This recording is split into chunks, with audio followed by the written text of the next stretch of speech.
Sir Alex, another very sad day in this football club as we mourn the loss of Denis Law. What's your memories of him, firstly, as a player? Well, his debut for Scotland was at Cardiff Park, Arnhem Park it would be called at the time, and he scored, and the goal was a real fluke because the goalkeeper Kelsey came running out and whacked the ball and hit Denis in the back and in the net. So that was his start of his scoring career with Scotland. And at that time he was only 18 years of age, of course, and it was unknown to most Scots fans, but obviously they'd done their homework because he was in the Huddersfield first team at the time, and come from Aberdeen, of course, as a schoolboy.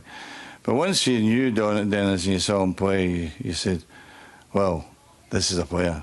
You know, it's a strange thing that it took me years to actually meet him. And I was the chairman of the Players' Union in Scotland, and we had this arrangement with the other alliances of the football associations in other countries, and they had a game in Paris, and Denis played in the first half. I didn't play, and he came off at half-time, and he says, where can I get a cup of tea? You know, that was Denis's favourite cup of tea. He loved a cup of tea. I went upstairs, and there's a saying in Scotland when people get carried away, who do you think you are, Denis Law?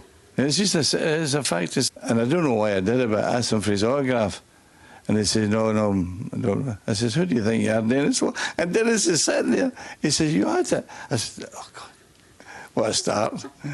Because this is someone you've described as your hero. I know. He was the best Scottish player of all time. I think Denis kind of goes thereafter, and some fantastic players, obviously, but Denis was... He was a fantastic player. I mean, he summarised a Scotsman. Fight anyone, around an empty house. Like just Christmas in Aberdeen. He was an incredible human being. And the later years, when I came to Aberdeen, he was doing a radio thing. And we were in Greece, and we're sitting in the airport, and there was a bit of delay. And I don't know why I said that to him, because we weren't doing great at the time. And I says, why don't you come in for a cup of tea sometime? He says, I'm the last person you want to come to the club for a cup of tea.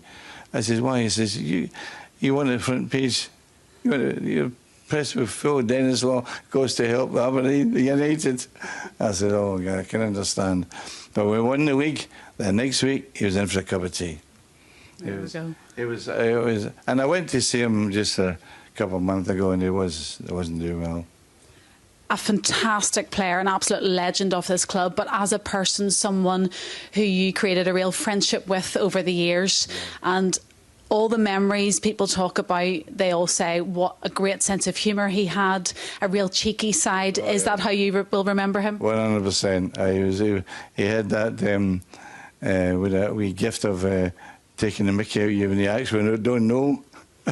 You know, he's throwing wee quips in. But he was a really giant. The great thing was he didn't use his fame. He was so level-headed, down to earth. You say, well, this guy's he's got these caps for Scotland. He's the greatest, the kings in Old Trafford. It's an interesting thing. Why did they call him the king? You know, because you had George Best, Bobby Charlton, the greatest English player of all time, fantastic player for our club, but they called Denis the king. And I think it's something to do with the determination and the will to win that he showed every time he went on that football field. And that's what he was. He was a really competitive human being, and no matter which game, that was always there. That life-like image you have of Denis Law, fighting against centre-halves, goalkeeper dropped the ball, he was right over the top of him. He was such a competitive human being that I think it was a natural thing for the supporters to associate him as their king.